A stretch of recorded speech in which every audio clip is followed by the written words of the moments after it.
Rectangle आयत याचं क्षेत्रफळ आपण या अगोदर केलेलं आहे. काय आहे? लांबी गुणिले रुंदी. ओके. आता एखादी आयताकार जागा असेल, मैदान असेल, त्याच्या आतमध्ये किंवा बाहेर किंवा मधोमध लंब असे जे आहेत हे पाथ म्हणजे जर रस्ते तयार केले आपण तर अशा वेळेस या ठिकाणी आपल्याला काय करायचं आहे की त्या रस्त्याचं काय कॅल्क्युलेट करायचं आहे? क्षेत्रफळ. मग हे क्षेत्रफळ करत असताना फक्त असं आहे का की आउटसाइडच रस्ता तयार करायचा आहे? नाही. इथं 3 शक्यता आहेत. पहिली शक्यता काय आहे? आउटसाइड. दुसरा आहे इनसाइड म्हणजे जे मैदान आहे त्याच्या आतल्या बाजूला जर रस्ता तयार करायचा असेल. आणि तिसरी जी शक्यता आहे तर ते आहे परपेंडिक्युलर म्हणजे बरोबर सेंटर मधून आपण काय केले? लंब काढले आणि त्या दिशेने जर आपल्याला रस्ता तयार करायचा असेल तर या 3 केसेस मध्ये आपल्याला काय करायचं आहे? क्षेत्रफळ कसं काढायचं आहे ते या लेक्चर मध्ये आपल्याला लर्न करायचं आहे. ओके. आता हे रस्त्याचं क्षेत्रफळ काढताना आपण जुन्या सूत्रांच्या सहाय्याने सुद्धा तयार करू शकतो, पण वेळ किती वाचतो हे फक्त आपल्याला इथं समजून घ्यायचं आहे. त्यासाठी आपण काय करू? सर्वात अगोदर पहिली जी केस आहे आपली काय आहे? Outside the rectangle he concept विचारात घेऊ. आता सपोज हा एक रेक्टँगल घेतला मी, तर ही आयताकार जागा आहे ना, तर याची जी लांबी आहे ती किती आहे? 60 मीटर. जी रुंदी आहे ती आहे 40 मीटर. आणि याच्या सभोवताली मला एक रस्ता तयार करायचा आहे. बरोबर. सभोवताली म्हणजे कोणत्या बाजूला? बाहेरच्या बाजूला. तर पाथ जो आहे त्याची जी विड्थ आहे ती मला किती ठेवायची आहे? 5 मीटर ठेवायची आहे. आणि अशा केसमध्ये मला त्या रस्त्याचं काय काढायचं आहे? क्षेत्रफळ काढायचं आहे. आता हे रस्त्याचं क्षेत्रफळ काढत असताना आपली ट्रॅडिशनल मेथड काय असते ती आपण समजून घेऊ अगोदर. पहा, ट्रॅडिशनल मेथडमध्ये काय होईल बरं? A1 म्हणजे तुम्ही काय करणार? मूळ जे मैदान आहे त्याचं काय करणार? तुम्ही क्षेत्रफळ काढणार. मूळ मैदानाचं क्षेत्रफळ काय आहे? L × B म्हणजे 60 गुणिले 40 बरोबर 24 2400 स्क्वेअर मीटर. बरोबर. त्यानंतर A2 काढायचा आहे तुम्हाला. A2 म्हणजे काय की आता याच्या सर्व बाजूला है ना, सर्व दिशेला तुम्ही काय कराल? आता 5 मीटर उंचीचा रस्ता तयार कराल. मग आता जो नवीन होणारा चौरस असेल त्याची लांबी जर L1 घेतली मी, सॉरी रेक्टँगल असेल, तर याची लांबी किती होईल बरं? या साइडने W आणि या साइडने W. बरोबर आहे का? म्हणजे इथं काय होईल? L + 2W. आता लांबी किती आहे? 60. त्यानंतर इकडे 5 मीटर, इकडे 5 मीटर, किती व्हायला? 10. म्हणजे नवीन जो जागा तयार होईल है ना रस्त्याला धरून आउटसाइड, ती किती मीटर लांबी होईल? 70. त्यानंतर दुसरी जी रुंदी आहे, नवीन रुंदी जी तयार होईल, तर रुंदी तयार होताना सुद्धा काय होणार? या साइडनं आणि त्या साइडनं 5-5 मीटर वाढले. मग 40 मध्ये आपण किती ऍड करणार? सॉरी, म्हणजे जी ओरिजिनल रुंदी आहे मूळची त्याच्या बाजूला दोन्ही साइडला 5 आणि 5 10. बरोबर आहे का? 10 म्हणजेच काय म्हणू आपण त्याला? 2W. सो किती होईल? 40 + 10 बरोबर किती होईल?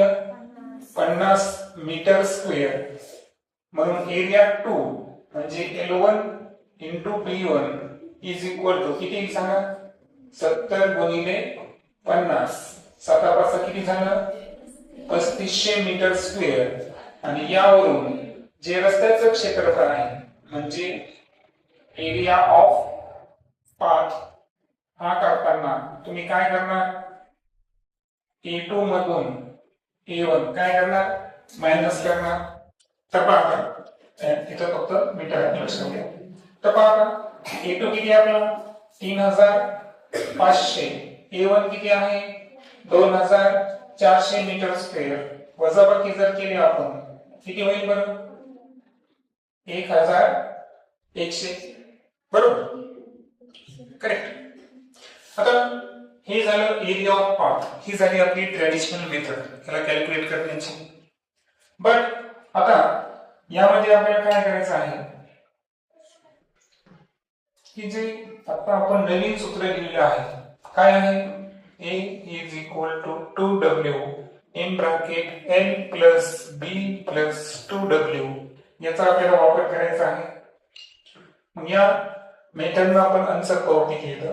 सो 2 गुणिले 5 इन ब्रॅकेट L किती सांगा 60 प्लस B किती आहे 40 प्लस 2W म्हणजे विड्थ किती आहे 5 आहे. 2 घेतलं तर किती होते 2 ला मल्टिप्लाय केल्यावर 10.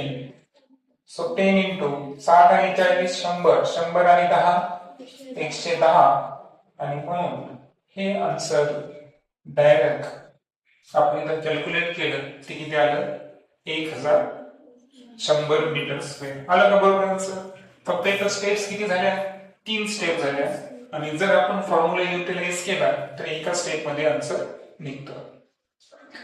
आता हे झाल्यानंतर आता आपल्याला हेच पॅरामीटर काय करायचे आहे कंटिन्यू करायचे. आता काय सांगितलं मी तुम्हाला की आपण जो रेक्टँगल घेतला होता तर या रेक्टँगल मध्ये लांबी किती घेतली आपण 60 मीटर, रुंदी किती घेतली 40 मीटर आणि आता रस्ता आपल्याला आतमध्ये तयार करायचा आहे आणि त्याची विड्थ किती आहे 5 मीटर आहे. मग आता यावेळेस आपल्याला जो फॉर्म्युला यूज करायचा आहे तो हा आहे येते लक्षात. आणि आता फक्त एक लक्षात घ्या की इनसाइड जो रस्ता आहे तर इथं सुद्धा आपल्याला 3 स्टेप मध्ये करायचं आहे का नाही. रस्त्याचं क्षेत्रफळ काढताना डायरेक्ट फॉर्म्युला वापरणार आपण A is equal to 2W in bracket L plus B minus 2W. तुम्ही तुमच्या ट्रॅडिशनल मेथडनं सुद्धा चेक करू शकता आन्सर येईल का नाही. आता मी डायरेक्ट ही मेथड यूज करतो. सो 2 इंटू विड्थ किती सांगा 5 हे 60 प्लस 40 मायनस 2W म्हणजे 2 5 चा 10. So 10 into 100 minus 10 is equal to 90 is equal to किती 900 मीटर स्क्वेअर. ओके सो हे झालं इनसाइड संदर्भ. आता थोडंसं चॅलेंजिंग जे आहे तर ते आहे पाथ क्रॉसिंग ईच अदर परपेंडिक्युलरली बरोबर. मग आता पॅरामीटर तेच आहेत. हा आपला रेक्टँगल लांबी किती सांगितली 60 मीटर, रुंदी किती सांगितली 40 मीटर. मात्र यावेळेस जो रस्ता तयार करायचा आहे तर पाथ जे आहे एकमेकांना आता काय करणार क्रॉस करणार आणि एकमेकांना काय ते लंब आहे परपेंडिक्युलर आहे म्हणजे हा अशा पद्धतीचा रस्ता आणि इकडे अशा पद्धतीचा रस्ता बरोबर. आता इथं जर पाहिलं तर एक स्क्वेअर तयार होतो आणि बाकी हा स्पेस. तर ही जी आहे ही रस्त्याची काय दिली आपण W आणि विड्थ जी आहे आतापर्यंत आपण किती वापरलेली आहे 5 मीटर. मग आता या रस्त्याचं क्षेत्रफळ किती असेल बरोबर. आणि हे जरी बाहेर गेला असेल तर आपल्याला बाहेरच काढायचं आहे का नाही बाहेर नाही काढायचं. फक्त टोटल त्या ग्राउंडच्या आतमध्ये पाथ एकमेकांना क्रॉस करायचं तेवढंच आपल्याला क्षेत्रफळ काढायचं. वाटल्यास आहे ना पूर्ण हायलाइट करून घेऊ मी बरोबर.